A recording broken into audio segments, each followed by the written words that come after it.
And Assistant Public Defender Natalie Pate with and on behalf of Mr. Bucko, who stands to my right.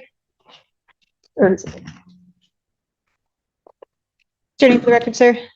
Aaron Bucko. Thank you, Your Honor. I am ready to address the warrant and the progress report if the court would like to hear about that first. Yes, they would. Thank you, Your Honor. As the court is aware, there was a progress report sent out. It was around Christmas. I believe it was the 23rd of December that there had been some missed and late blows into the Soberlink. And at that time, there was a warrant issued. At that time, I did discuss it with Mr. Bucko.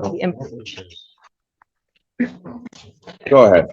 Oh, sorry, Your Honor. And at that time, I, of course, discussed the importance with Mr. Bucko of blowing on time. He stated to me at that time, of course, he stayed in constant contact with me throughout this case. He stated at that time that he has not consumed alcohol. He does take this matter very seriously, and largely due to those late or missed tests has to do with work. He does have full-time employment. He works in a warehouse.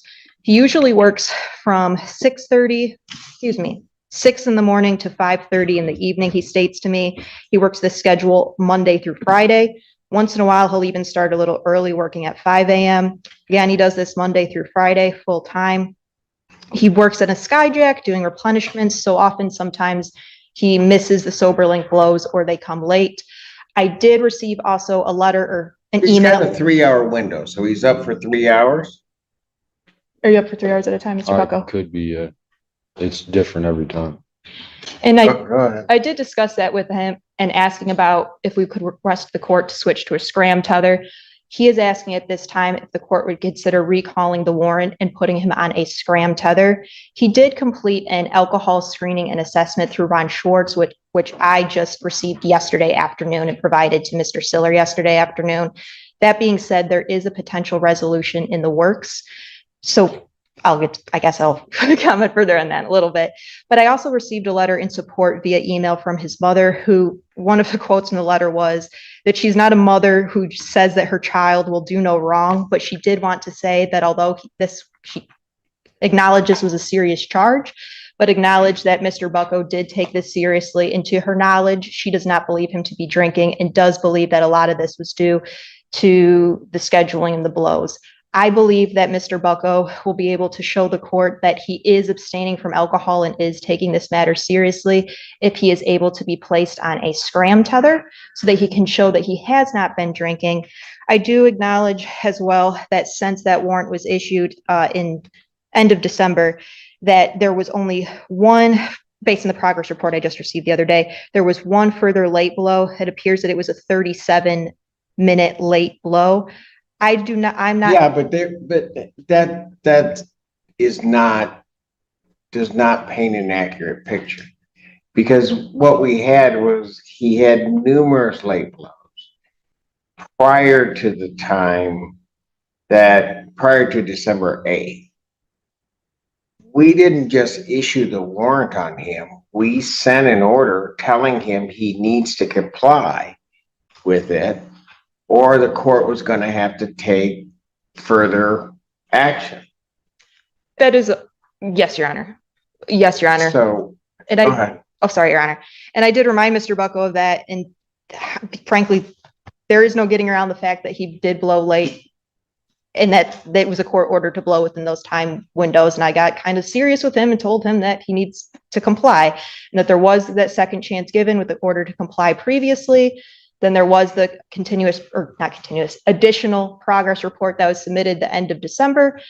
Then the warrant. Since then, there has only been one late blow. Mr. Bucko does maintain he has abstained from alcohol. I'm not in receipt of any reports that he did test positive at any time for alcohol.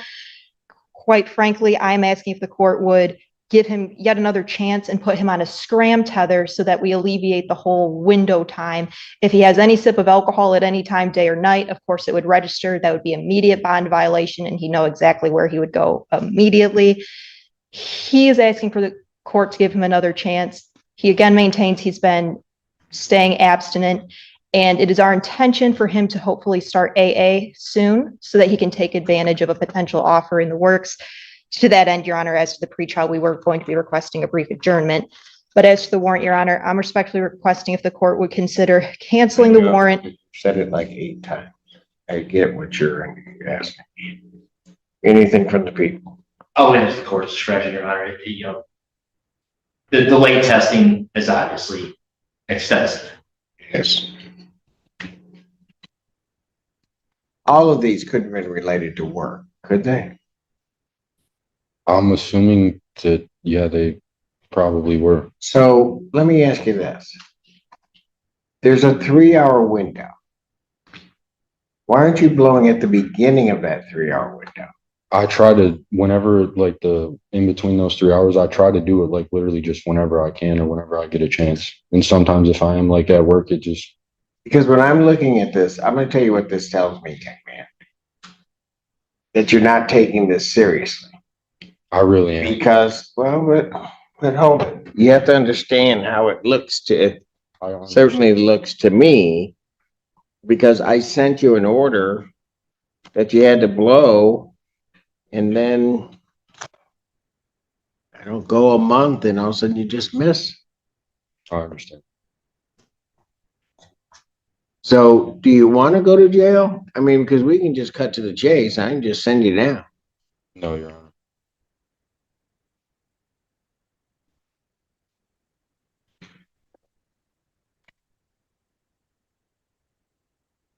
Here with you. My mom, my dad, and my girlfriend. Okay, there's dad back there. Mom, I think I saw them moving to try to get closer.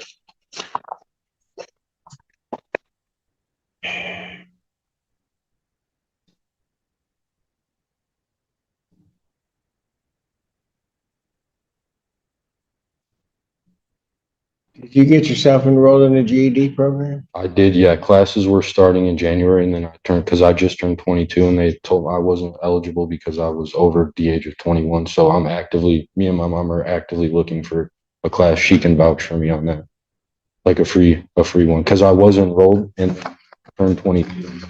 What? Because I turned 22, I wasn't eligible. I have the text from them. So where did you enroll? You enrolled at? Success Virtual Learning, I believe. It was online.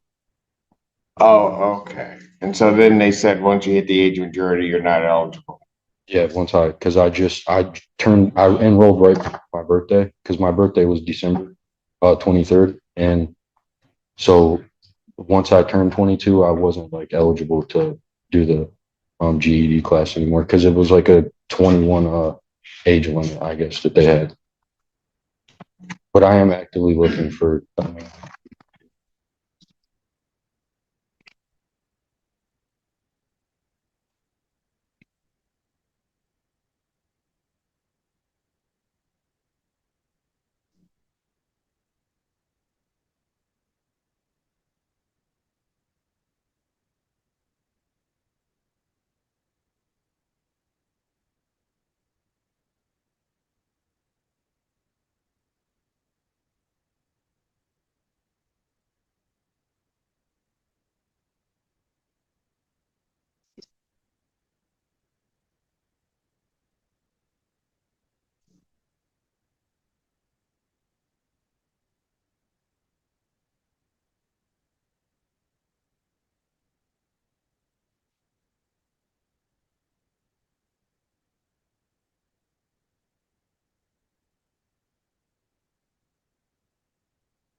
Sometimes you don't take what you've got to do in life seriously, do you? sometimes I will admit, no. But this, I promise you, I was truly trying my best. I have not consumed any alcohol. Like when the warrant was issued, I had like asked if they could send me in for like a blood test or like whatever to like show that I haven't consumed. Okay, but here's what you need to understand. It's not I'm worried about your consuming alcohol, because you have to understand you were 0.223 and were able to operate a motor vehicle, which leads me to believe you were drinking quite a bit. And sometimes it's hard for people just to stop. But what I'm talking about is the the missing of blows, just, I can't understand that. I get every once in a while, something happens. And that's typically what that order was designed for. When I saw this one, we sent it, but, you know, I said, I hope he gets himself in the right place so that I don't have to send it. And expecting, quite frankly, after I sent out the order that I wasn't gonna, that this is not what I would be dealing.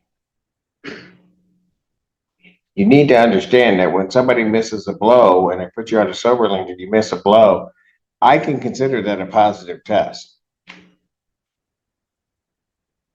You get that? I understand.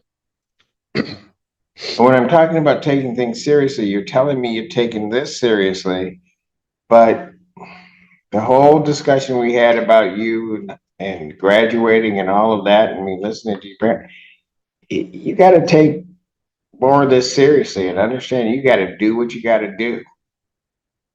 You hear me? I understand. Yes, I agree.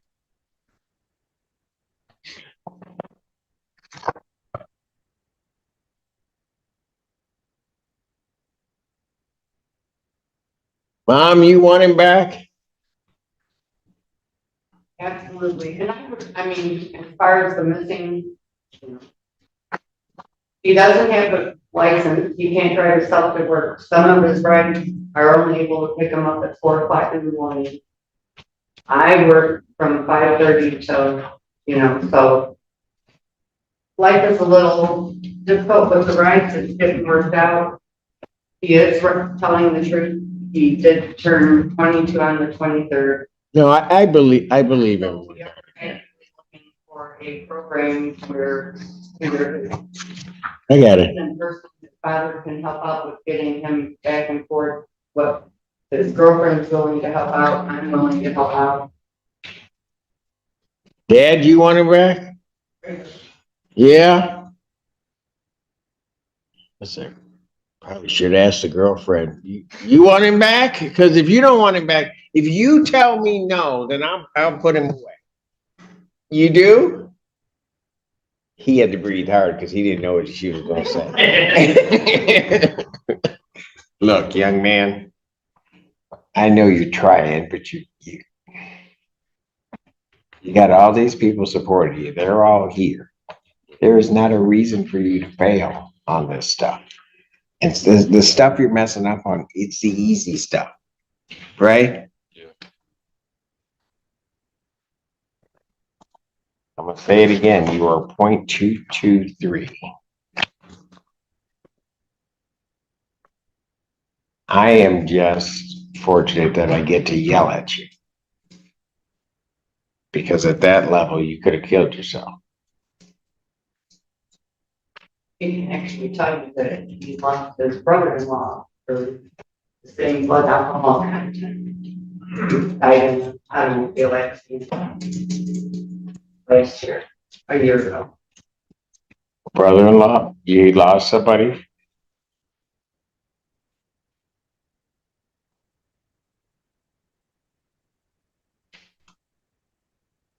So you really know how lucky you are, right?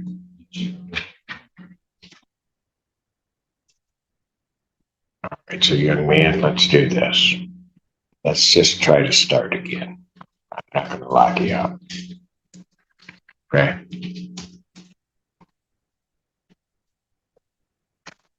Let's just sort of reset this. Let's try to get you back on track.